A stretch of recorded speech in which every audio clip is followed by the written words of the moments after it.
nice. Making sure the airmen understand what the significance of this is. It doesn't require a lot on my part. They know what happened. They see their fellow countrymen in need. They see this as kind of the worst day of their lives down there in Florida, and they want to go and help out as quickly as we can. Major Derek Huber, commander of the 52nd Combat Communications Squadron, says his soldiers from the 5th Mob Communications Group are more than ready to help fellow airmen at Tyndall Air Force Base after the devastating Category 4 Hurricane Michael. Right now, there in the Panhandle is austere.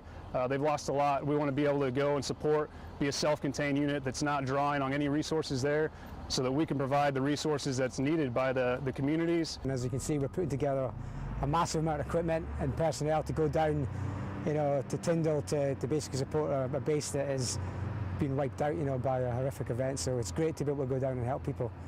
It's brilliant. You might notice Ewan McGuigan has a bit of an accent. That's because the engineer is an officer in the British Royal Air Force, here for an exchange program. Humanitarian missions like Tyndall is why he took part in the program.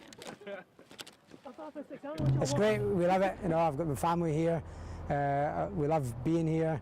I love the work. It's a great job. We get involved with things like this, which is pretty unique for me. So yeah, we love it. It's great. Major Huber says the group is definitely qualified for the job. I know they're excited for it.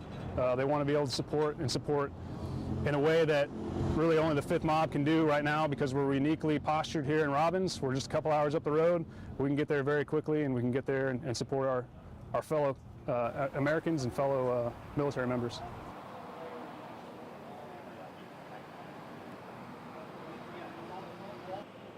I guess it was about 5 this morning. I just heard shots ringing from everywhere. It sounded like a war zone around here. And I'm looking, and I didn't even know which way to go, because I didn't know which way the bullets were coming from. Neighbors replayed the scene out of East Macon at the Davis Homes housing community on Leaf Street, where a double shooting in the early morning hours has claimed the life of 18-year-old Chandrika Adams of Macon. The shooting also leaves a 16-year-old male victim recovering from a gunshot wound to the leg. It's just ridiculous. 18 years old, don't even know what life about. It's sad. It's just sad. Sheriff's investigators say the two teens were sitting outside in front of an apartment in this Jeep when it all unfolded. A street scattered with bullet casings. Neighbors say this has become all too familiar. Well, gunshots have gotten kind of regular around here.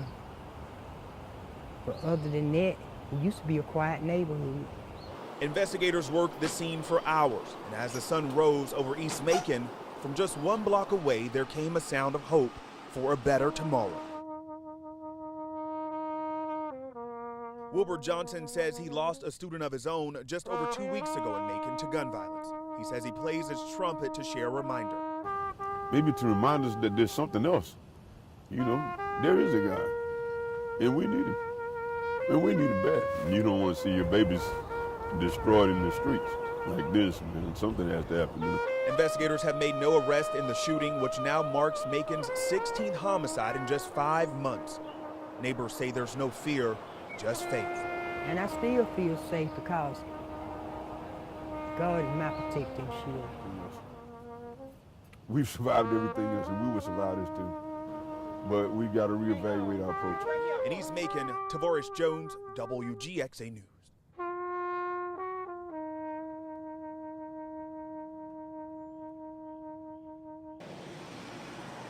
Oh, won't you wait till the sun shines, Nelly, when the clouds go drifting. Looking good!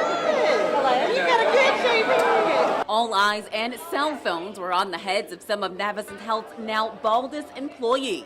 I think it's some kind of like kindness, because they don't have to do it, but they're willing to do it for other kids and to feel more confident about themselves.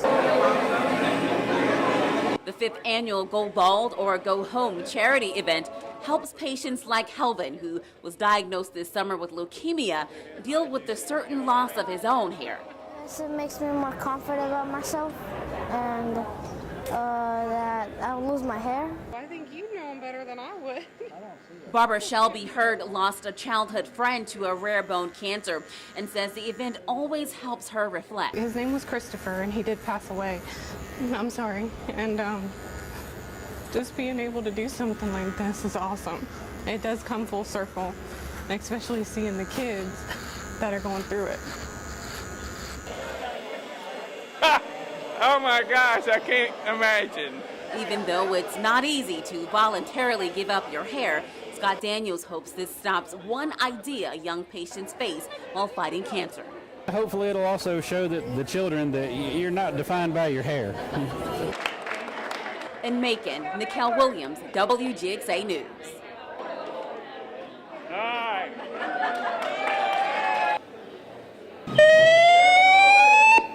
May I have your attention, please?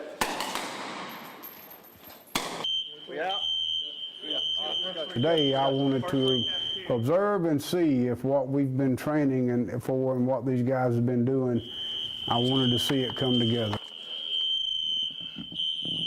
Just wait right there. We got help coming, okay?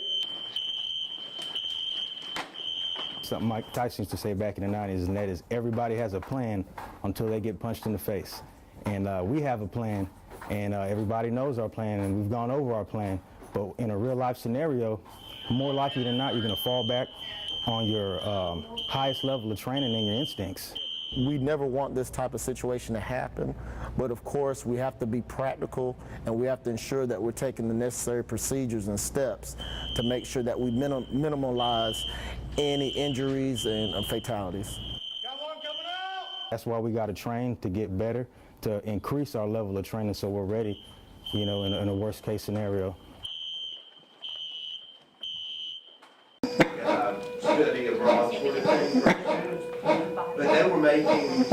Meet Troy, the newest patient at Fort Valley State University's Veterinary Science Department and a game changer for veterinary technician majors like Kiera Kendricks. I really didn't think it was going to be like this good, but like this is legit everything that we see when we're in class, just like better. The lifelike synthetic dog isn't only better for students like Kendricks, but also a first. Fort Valley is the first and only school in Georgia to receive one. Assistant Professor Dr. Miranda Knight believes the new training aid puts the school a step ahead. We are going to be able to use this endeavor to get the students a lot more hands-on opportunities, gain their confidence on a synthetic model before they move to the live animal model. Confidence in areas like intubation and endoscoping that'll allow students to see a brighter path to their new careers. This is like a whole nother level of even like looking at a video. We look at ACT videos all the time, but this is like, it's like a whole step. Like towards our like future. Katie Thurber, WGXA News.